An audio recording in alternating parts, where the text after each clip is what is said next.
Assalamualaikum warahmatullahi wabarakatuh. Nama saya M. Azizi Zulkifli. Di sini saya akan menampilkan sebuah materi yang berjudul hak dan milik. Pengertian hak. Hak berasal dari bahasa Arab yaitu al-haq, yang secara etimologi mempunyai beberapa pengertian.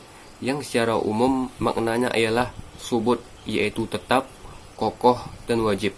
Hak juga dapat diartikan dengan benda, milik, wujud, ketetapan, kewajiban, atau kepastian. Adapun pengertian hak secara terminologi, menurut ulama fikih atau para fuqaha, mereka mendefinisikan hak sebagai pengertian yang meliputi benda-benda yang dimiliki, manfaat dan maslahah, serta maslahah yang ditetapkan syarak i'tibariyah seperti syuf'ah, khiyar, hadanah, dan sebagainya. Selanjutnya yaitu ialah pembagian hak. Hak dapat dibagi menjadi beberapa bagian. Menurut para ulama fikih telah membaginya menjadi beberapa segi. Yang pertama adalah ditinjau dari segi pemiliknya. Hak dapat dibagi menjadi 3 macam. Yang pertama itu ialah hak kepada Allah. Hak Allah adalah hak yang kemanfaatannya umum, menyeluruh dan tidak khusus, dan dihubungkan dengan nama Allah karena kepentingannya yang besar dan kemanfaatannya yang mencakup ke semua manusia. Yang kedua ialah hak manusia. Hak manusia adalah suatu kemaslahatan atau kekuasaan yang dimaksudkan untuk kepentingan khusus pemiliknya, baik itu bersifat umum maupun bersifat khusus. Bersifat umum seperti menjaga kesehatan, menjaga harta, melawan kejahatan. Sedangkan bersifat khusus ya seperti menghormati hak orang lain, menghormati pemilik terhadap kepemilikannya, dan menghormati hak penjual terhadap harga. Yang ketiga yaitu hak bersama. Hak bersama ini merupakan penggabungan dari 2 hak sebelumnya, yaitu hak manusia dan hak Allah. Jadi ia merupakan gabungan dari kedua hak tersebut antara hak Allah dan hak manusia. Kemudian ditinjau dari segi dapat atau tidaknya hak tersebut digugurkan, maka hak dibagi menjadi 2. Yang pertama itu ialah hak yang dapat digugurkan. Pada dasarnya hak-hak tidak dapat digugurkan kecuali apabila terdapat sebab-sebab yang menghalangi pemiliknya untuk menggugurkannya. Hak-hak yang dapat digugurkan misalnya hak syuf'ah, hak khiyar, yaitu hak membatalkan atau meneruskan perjanjian jual beli karena ada cacat di dalamnya. Yang kedua itulah hak-hak yang tidak dapat digugurkan. Hak yang tidak dapat digugurkan sebab-sebabnya antara berikut. Yang pertama ialah hak yang belum ada ketika digugurkan, seperti pengguguran istri atas hak nafkah yang belum diterima dan belum waktunya.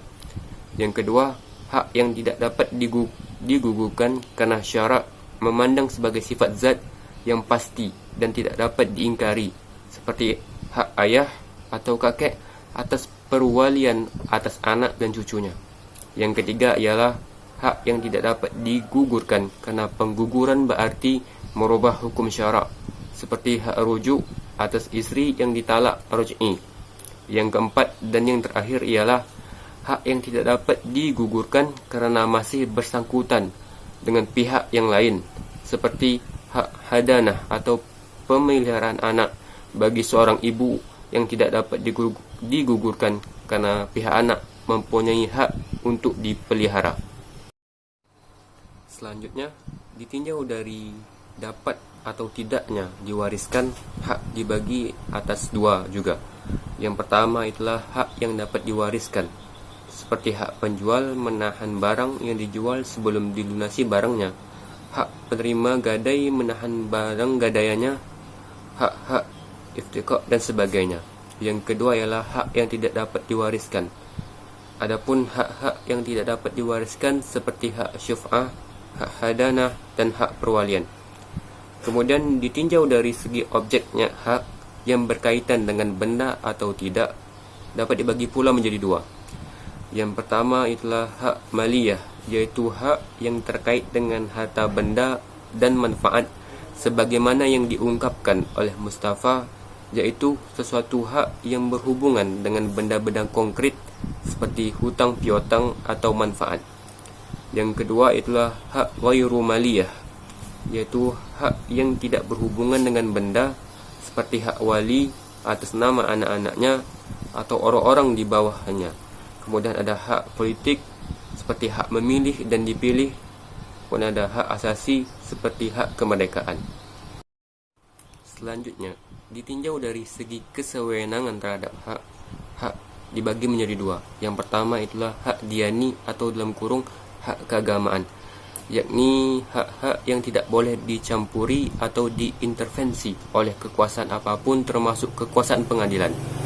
Yang kedua ialah hak qadai atau hak pengadilan, yaitu seluruh hak yang tunduk di bawah pengadilan dan pemilik hak itu mampu untuk menuntut dan membuktikan hak itu di depan hakim. Misalnya dalam hal persoalan hutang yang tidak dapat dibuktikan pemberi hutang karena tidak cukup alat buktinya di depan pengadilan. Materi pembahasan selanjutnya yaitu tentang milik.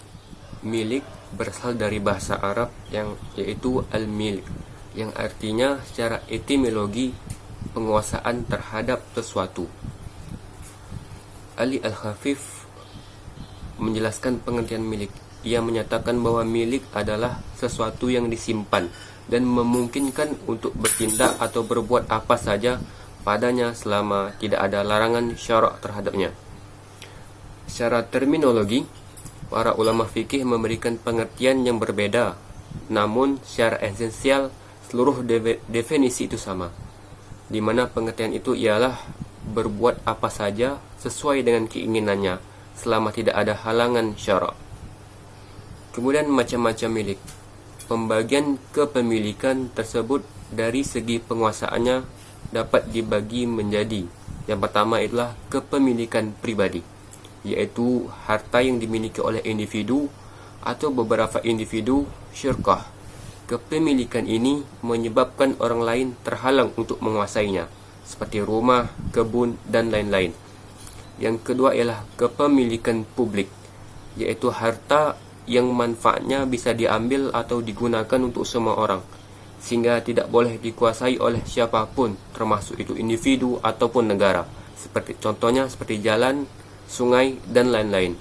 Yang ketiga ialah kepemilikan negara, yaitu kepemilikan dalam bentuk ini merupakan harta atau aset milik negara, maka penguasaannya juga dikuasai oleh negara dan dikelola oleh negara.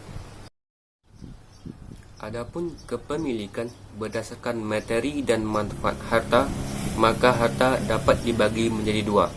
Dalam hal ini, Mustafa Zarqa menyebutkan pembagian tersebut di antaranya, yaitu al-milk at-tam, yaitu atau harta milik sempurna. Apabila materi dan manfaat harta itu dimiliki sepenuhnya oleh seseorang, sehingga seluruh hak yang berkaitan dengan harta itu di bawah penguasaannya. Milik seperti ini bersifat mutlak, tidak dibatasi oleh waktu dan tidak boleh digugurkan oleh orang lain. Misalnya, seseorang yang memiliki rumah, maka dia bebas menguasai rumah tersebut dan memanfaatkannya secara bebas selama tidak bertentangan dengan syarak. Yang kedua ada al-milk an-nakis, yaitu harta milik tidak sempurna, yaitu apabila seseorang hanya menguasai materi harta tersebut tetapi manfaatnya dikuasai oleh orang lain, seperti seseorang yang mempunyai sebidang tanah atau sawah yang disewakan kepada orang lain, atau seseorang yang memiliki rumah yang dimanfaatkannya atau pemanfaatannya diserahkan kepada orang lain, apapun bentuknya itu, baik itu sewa ataupun peminjaman.